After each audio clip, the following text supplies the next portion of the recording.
ನಯವಂಚಕರ ನಕಲಿ ಆಟ ವಿಶೇಷ ಕಾರ್ಯಕ್ರಮಕ್ಕೆ ಸ್ವಾಗತ. ನಾನು ಮೀರಾ. ವೀಕ್ಷಕರೇ, ಮನೆ ಅಂದ್ರೆ ಕೇವಲ ಇಟ್ಟಿಗೆ ಮಣ್ಣಿಂದ ಕಟ್ಟೋದಲ್ಲ, ಅದು ಕನಸಿನಿಂದ, ಪರಿಶ್ರಮದಿಂದ, ಆಶಯದಿಂದ ನಿರ್ಮಿಸೋದು. ಏನಿಲ್ಲ ಅಂದ್ರೂ ಪರವಾಗಿಲ್ಲ, ತಲೆ ಮೇಲೆ ಒಂದು ಸೂರು ಇರಬೇಕು ಅನ್ನೋದು ಪ್ರತಿಯೊಬ್ಬರ ಆಕಾಂಕ್ಷೆ.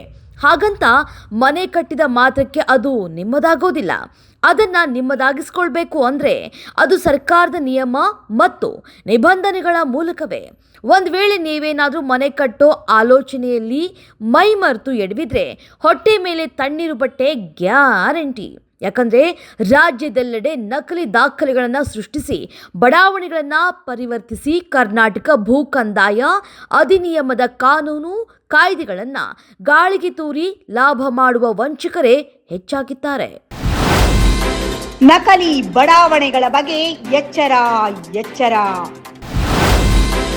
ನಗರದ ತುಂಬ ನಕಲಿ ದಂಧೆಕೋರರ ಹಾವಳಿ. ಕೃಷಿ ಭೂಮಿಯಲ್ಲೇ ಲೇಔಟ್ ಮಾಡಿ ಧೋಖಾ. ಕಂಡು ಕಾಣದಂತೆ ಕುಳಿತ ಅಧಿಕಾರಿಗಳ ಪಾಲೆಷ್ಟು. ಸರ್ಕಾರದ ಬೊಕ್ಕಸಕ್ಕೆ ಪಂಗನಾಮ ಹೆಳೆದ ಖದೀಮರು. ಬ್ರ್ಯಾಂಡ್ ಬೆಂಗಳೂರಲ್ಲಿ ಭೂ ಮಾಫಿಯಾ. ಇವರು ಮಾಡುವ ಅಕ್ರಮಗಳಿಂದ ಪಾಪ ಅಮಾಯಕ ಜನರು ನಷ್ಟ ಅನುಭವಿಸ್ತಾ ಇದ್ದಾರೆ. ನೀವು ಸೈಟ್ ಖರೀದಿಸುವ ಮುನ್ನ ದಾಖಲೆಗಳನ್ನು ಪರೀಕ್ಷಿಸಿಕೊಳ್ಳದೆ ಹೋದರೆ ಈ ಭೂಗಳರ ಜಾಲಕ್ಕೆ ಸಿಲುಕಿಕೊಳ್ಳುವಿರಿ. ಎಚ್ಚರ ಎಚ್ಚರ.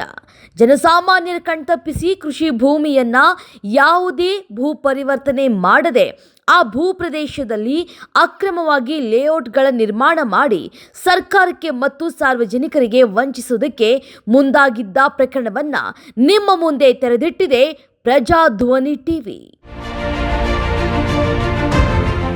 ಹೌದು, ಯಾವುದೇ ಸ್ಪಷ್ಟ ದಾಖಲೆಗಳಿಲ್ಲದೆ ಮತ್ತು ಕೃಷಿ ಭೂಮಿಯನ್ನ ಭೂ ಪರಿವರ್ತನೆಯೂ ಮಾಡದೆ ಬಡಾವಣೆ ನಿರ್ಮಿಸಿ ಅಮಾಯಕರಿಗೆ ನಿವೇಶನಗಳನ್ನು ಮಾರಿ ಮೋಸ ಮಾಡುವ ಹುನ್ನಾರ ನಡೆಸ್ತಾ ಇದ್ದ ನಯವಂಚಕರ ನಕಲಿ ಆಟ ಬಯಲಾಗಿದೆ. ನಕಲಿ ದಾಖಲೆಗಳನ್ನು ಸೃಷ್ಟಿಸಿ ಸೈಟ್ಗಳನ್ನು ಮಾರಾಟ ಮಾಡಿ ಹಣ ಮಾಡುವ ಪ್ರಕರಣ ನಡೆದದ್ದು ಬೆಂಗಳೂರು ದಕ್ಷಿಣ ತಾಲೂಕಿನ ಚಿನಕುರ್ಚಿ ಗ್ರಾಮದ ಕೃಷಿ ಭೂಮಿಯಲ್ಲಿ ಯಾವುದೇ ಕಾನೂನು ಪಾಲನೆ ಮಾಡದೆ ಅನಧಿಕೃತ ಬಡಾವಣೆ ನಿರ್ಮಾಣ ಮಾಡಲಾಗಿದೆ. ಈ ಪ್ರಕ್ರಿಯೆಯಲ್ಲಿ ನಕಲಿ ದಾಖಲೆಗಳನ್ನು ಬಳಸಿ ಸರ್ಕಾರ ಮತ್ತು ಸಾರ್ವಜನಿಕರನ್ನ ಮೋಸ ಮಾಡೋದಕ್ಕೆ ವಂಚಕರು ಮುಂದಾಗಿದ್ದಾರೆ. ಚಿನ್ನಕುರ್ಚಿ ಗ್ರಾಮಕ್ಕೆ ಸೇರಿದ ಸರ್ವೆ ನಂಬರ್ 30/2 ಹಸಿರು ವಲಯದ ಕೃಷಿ ಭೂಮಿಯನ್ನ ಭೂ ಕಂದಾಯದ ನಿಯಮಾನುಸಾರ ಪರಿವರ್ತನೆ ಮಾಡದೆ ಸುಳ್ಳು ಪತ್ರಗಳನ್ನ ತೋರಿಸಿ ಬಡಾವಣೆಯನ್ನ ಅನಧಿಕೃತವಾಗಿ ನಿರ್ಮಾಣ ಮಾಡಿದ್ದಾರೆ. ಅಷ್ಟೇ ಅಲ್ಲದೆ ಈ ಬಡಾವಣೆಯಲ್ಲಿ ನಿರ್ಮಿಸಿದ ನಿವೇಶನಗಳನ್ನ ಜನರಿಗೆ ಮಾರಾಟ ಮಾಡ್ತಾ ಇದ್ದಾರೆ. ಒಂದು ವೇಳೆ ಈ ವಂಚಕರ ಒಳಸಂಚನ್ನ ಅರಿಯದೆ ಆ ನಿವೇಶನಗಳನ್ನ ಖರೀದಿಸಿದ್ರೆ ಜನ ಪಶ್ಚಾತ್ತಾಪ ಪಡೋದಂತೂ ಖಂಡಿತ. ಗ್ರಾಮ ಪಂಚಾಯಿತಿಯ ನಮೂನೆ 9, 10 ಮತ್ತು ನಮೂನೆ 11, 12 ಪ್ರಕಾರ ಕೃಷಿ ಭೂಮಿಯನ್ನ ಭೂ ಪರಿವರ್ತನೆ ಮಾಡದೆ ಬಡಾವಣೆಗಳನ್ನ ನಿರ್ಮಿಸಿ ಮಾರುವ ಹಾಗಿಲ್ಲ. ಆದರೆ ಅವರು ಅದಕ್ಕೆ ಬೇಕಾದ ಎಲ್ಲ ನಕಲಿ ದಾಖಲೆಗಳನ್ನು ಸಂಬಂಧಿಸಿದ ನಕಲಿ ದೃಢೀಕರಣ ಪತ್ರಗಳನ್ನು ಸಿದ್ಧಪಡಿಸಿದ್ದಾರೆ. ನಕಲಿ ಸೀಲು ಸಹಿಗಳನ್ನು ಮಾಡಿ ಆ ನಿವೇಶನಗಳನ್ನು ನೋಂದಣಿ ಮಾಡಿಸುವುದಕ್ಕೆ ಮುಂದಾಗಿದ್ದಾರೆ.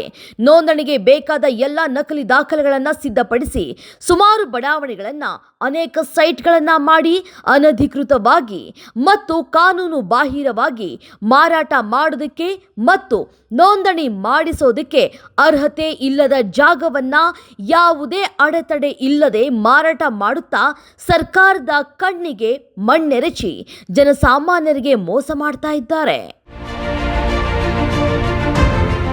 ಇಂತಹ ದುಸ್ಸಾಹಸಕ್ಕೆ ಕೈ ಹಾಕಿರುವ ಇವರಿಗೆ ಇಷ್ಟೊಂದು ಧೈರ್ಯ ಬಂದಿದ್ದು ಎಲ್ಲಿಂದ? ಇವರ ಹಿಂದಿರುವ ಆ ಕಾರಣದ ಕೈಗಳು ಯಾರೆಂದು ತಿಳಿದ್ರೆ ನೀವು ನಂಬೋದೇ ಇಲ್ಲ. ಹೌದು, ಈ ಖದೀಮರಿಗೆ ಬೆನ್ನೆಲುಬಾಗಿ ನಿಂತಿರುವುದು ಬೇರೆ ಯಾರು ಅಲ್ಲ, ಸರ್ಕಾರಿ ಕೆಲಸ ದೇವರ ಕೆಲಸ ಅಂತ ಹೇಳಿಕೊಂಡು ತಿರುಗಾಡೋ ಅದೇ ಸರ್ಕಾರಿ ಅಧಿಕಾರಿಗಳು. ಇಂತಹ ನಕಲಿ ದಾಖಲೆಗಳನ್ನ ಸೃಷ್ಟಿಸಿ ಧೈರ್ಯದಿಂದ ಇಷ್ಟೊಂದು ಬಹಿರಂಗವಾಗಿ ಮೋಸ ಮಾಡೋದಕ್ಕೆ ಕುಮ್ಮಕ್ಕು ಕೊಡ್ತಾ ಇರುವುದು ಮತ್ತು ಈ ಕೃತ್ಯದಲ್ಲಿ ಭಾಗಿಯಾಗಿರುವುದು ಅಧಿಕಾರಿಗಳು. ಸಂವಿಧಾನ ಮತ್ತು ಕಾನೂನಿನ ಪ್ರಕಾರ ಎಲ್ಲ ಜನರಿಗೆ ನ್ಯಾಯವನ್ನ ಒದಗಿಸಿ ನಾನು ನನ್ನ ಕರ್ತವ್ಯಗಳನ್ನು ನಿರ್ವಹಿಸುತ್ತೇನೆ ಅಂತ ಪ್ರಮಾಣ ಮಾಡಿ ಕೆಲಸಕ್ಕೆ ಸೇರಿರೋ ಈ ಅಧಿಕಾರಿಗಳು ಅವರ ಮೂಲ ಉದ್ದೇಶವನ್ನೇ ಮರ್ತಿದ್ದಾರೆ.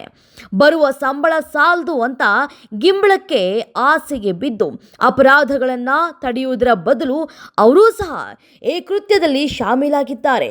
ಈ ಅಧಿಕಾರಿಗಳ ಸಹಾಯ ಹಸ್ತದಿಂದ ನಿವೇಶನಗಳ ನೋಂದಣಿಗೆ ಸೃಷ್ಟಿಸಿದ ನಕಲಿ ಪತ್ರಗಳಿಗೆ ಬೇಕಾದ ಗ್ರಾಮ ಪಂಚಾಯಿತಿಯ ನಕಲಿ ಸೀಲು ತಯಾರಿಸಿ ಪಿಡಿಒ ಅಧಿಕಾರಿಗಳ ಸಹಿ ಮತ್ತು ಕಾರ್ಯದರ್ಶಿಗಳ ಸಹಿಯನ್ನ ನಕಲು ಮಾಡಿ ಬಡಾವಣೆಗಳನ್ನು ನೋಂದಣಿ ಮಾಡಿಸುವುದಕ್ಕೆ ಎಲ್ಲ ರೀತಿಯ ಸಿದ್ಧತೆಗಳನ್ನು ಮಾಡಿಕೊಂಡಿದ್ದು ಅಲ್ಲದೆ ಅದಕ್ಕೆ ಬೇಕಾದ ನಕಲಿ ನಕಾಶೆ ಅನುಮೋದನೆ ಪತ್ರ ಮತ್ತು ನಕಲಿ ದೃಢೀಕರಣ ಪತ್ರವನ್ನು ಸಿದ್ಧಪಡಿಸಿಕೊಂಡು ಮಾರಾಟಕ್ಕೆ ಮುಂದಾಗಿದ್ದಾರೆ. ಇಷ್ಟಕ್ಕೆ ಸುಮ್ಮನಾಗದ ಈ ನಯವಂಚಕರು ಕಾನೂನು ಬಾಹಿರವಾಗಿ ನಿರ್ಮಿಸಲಾಗಿರುವಂತಹ ಆ ಬಡಾವಣೆಗೆ ವಿದ್ಯುತ್ ಸಂಪರ್ಕವನ್ನೂ ಸಹ ಇದೇ ದಾಖಲೆಗಳನ್ನ ನೀಡಿ ಪಡೆದುಕೊಂಡಿದ್ದಾರೆ. ಅಧಿಕಾರಿಗಳ ಜೊತೆ ಸೇರಿ ಈ ಕಿಡಿಗೇಡಿಗಳು ಅನಧಿಕೃತವಾದ ಬಡಾವಣೆಗೆ ವಿದ್ಯುತ್ ಸಂಪರ್ಕವನ್ನ ಪಡೆದು ಕಾನೂನನ್ನ ಲೆಕ್ಕಿಸದೆ ನಮೂನೆಗಳನ್ನ ಪರಿಗಣನೆಗೆ ತೆಗೆದುಕೊಳ್ಳದೆ ಇವೆಲ್ಲವೂ ಕೇವಲ ಪುಟಗಳಿಗೆ ಸೀಮಿತವೆಂದು ಪರಿಗಣಿಸಿ ಸರ್ಕಾರದ ನಿಯಮ ಮತ್ತು ನಿಬಂಧನೆಗಳ ಬದಿಗಿಟ್ಟು ತಮ್ಮ ಸ್ವಂತ ಲಾಭಕ್ಕಾಗಿ ಕೆಲಸವನ್ನ ಮಾಡ್ತಾ ಇದ್ದಾರೆ. ಅಕ್ರಮವಾಗಿ ಹಸಿರು ವಲಯದಲ್ಲಿ ನಿರ್ಮಿಸಿರುವಂತಹ ಬಡಾವಣೆಯನ್ನು ಕಾನೂನು ಕಣ್ತಪ್ಪಿಸಿ ನೋಂದಣಿ ಮಾಡಿಸೋದಕ್ಕೆ ಮುಂದಾಗಿದ್ದಲ್ಲದೆ ಆ ನಿವೇಶನಗಳಿಗೆ ವಿದ್ಯುತ್ ಇಲಾಖೆಯಿಂದ ಸಂಪರ್ಕವನ್ನು ಪಡೆಯುವುದಕ್ಕೆ ಯಾವುದೇ ಮಾನ್ಯತೆ ಇಲ್ಲದ ದಾಖಲೆಗಳನ್ನು ಸಮರ್ಪಿಸಿ ವಿದ್ಯುತ್ ಇಲಾಖೆಯಿಂದ ವಿದ್ಯುತ್ ಸಂಪರ್ಕವನ್ನ ಪಡೆದುಕೊಳ್ತಾರೆ. ಇದಕ್ಕೆ ನೆರವು ಮಾಡಿಕೊಟ್ಟಿರುವಂತಹ ಅಧಿಕಾರಿಗಳು ಲಂಚದ ಆಸೆಗೆ ತಮ್ಮ ವೃತ್ತಿಯ ಸಿದ್ಧಾಂತಗಳನ್ನೇ ಮಾರ್ಕೊಂಡಿದ್ದಾರೆ. ನಯವಂಚಕರ ನಕಲಿ ಆಟವು ವಿದ್ಯುತ್ ಇಲಾಖೆಯವರೆಗೂ ಹೋಗಿರುವುದು ವಿಪರ್ಯಾಸವೇ ಸರಿ. ಅಪರಾಧಗಳನ್ನ ತಡೆದು ಅಪರಾಧಿಗಳಿಗೆ ಶಿಕ್ಷೆ ನೀಡಬೇಕಾದ ಅಧಿಕಾರಿಗಳೇ ಇಂತಹ ಕೃತ್ಯದಲ್ಲಿ ಭಾಗಿಯಾಗಿರುವುದು ನಿಜಕ್ಕೂ ಬೇಸರದ ಸಂಗತಿ. ಇಂತಹ ಅಧಿಕಾರಿಗಳನ್ನ ಈ ಕೂಡಲೇ ಕೆಲಸದಿಂದ ವಜಾಗೊಳಿಸಿ ಕಾನೂನನ್ನ ಇಂತಹ ಕಪಟಿಗಳಿಂದ ಕಾಪಾಡಬೇಕಾಗಿದೆ. ಕಾನೂನನ್ನ ಕಾಪಾಡಬೇಕಾದ ಅಧಿಕಾರಿಗಳೇ ಲಂಚದ ಆಸೆಗೆ ಅಪರಾಧ ಕೃತ್ಯಗಳಲ್ಲಿ ಭಾಗಿಯಾಗುವುದಲ್ಲದೆ ವಂಚಕರಿಗೆ ಬೆನ್ನೆಲುಬಾಗಿ ನಿಂತಿದ್ದಾರೆ.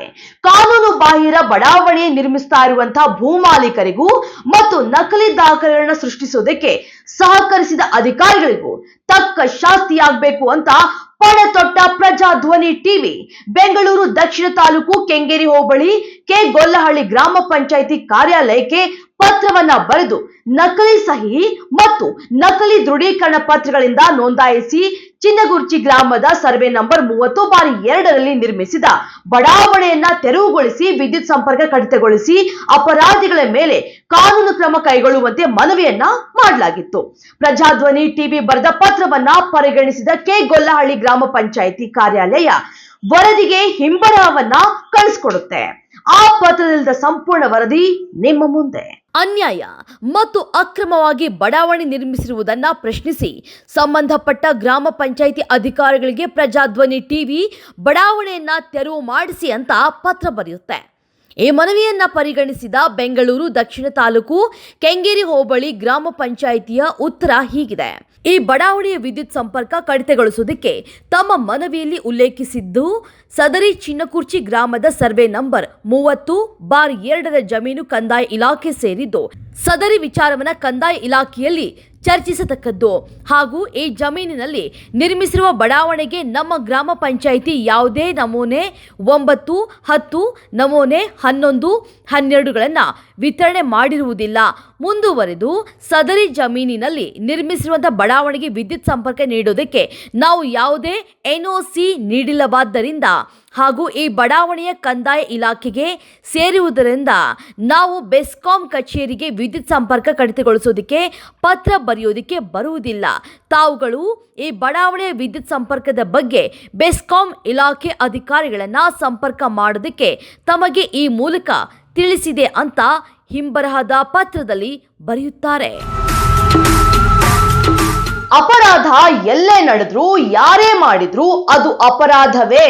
ಅನಧಿಕೃತವಾಗಿ ನಿರ್ಮಿಸಿರುವಂತಹ ಬಡಾವಣೆಯ ತೆರವಿಗೆ ಮಾರ್ಗ ಸೂಚಿಸುವ ಬದಲು ಸಂಬಂಧವಿಲ್ಲವೆಂದು ತೆಪ್ಪಗೆ ಜಾರಿಕೊಂಡ್ರೆ ಇಂತಹ ಕಾನೂನು ಬಾಹಿರ ಕೃತ್ಯಗಳನ್ನ ತಡೆಗಟ್ಟೋದಾದ್ರೂ ಹೇಗೆ ಅನ್ನುವಂತ ಪ್ರಶ್ನೆಗೆ ಉತ್ತರ ಹುಡುಕ್ಬೇಕಾಗಿದೆ. ಕಾನೂನಿನ ಕಣ್ಣು ತಪ್ಪಿಸಿ ಜನಸಾಮಾನ್ಯರ ದಿಕ್ಕು ತಪ್ಪಿಸಿ ಮೋಸ ಮಾಡುವ ನಯವಂಚಕರು ಒಂದ್ ಕಡೆ ಆದ್ರೆ ಮತ್ತೊಂದ್ ಕಡೆ ಅಪರಾಧಿಗಳಿಗೆ ಬೇಕಾದ ಸಕಲ ಸಿದ್ಧತೆಗಳ ನೆರವು ಮಾಡಿಕೊಡುವ ಸರ್ಕಾರಿ ಅಧಿಕಾರಿಗಳು ಇನ್ನೊಂದ್ ಕಡೆ.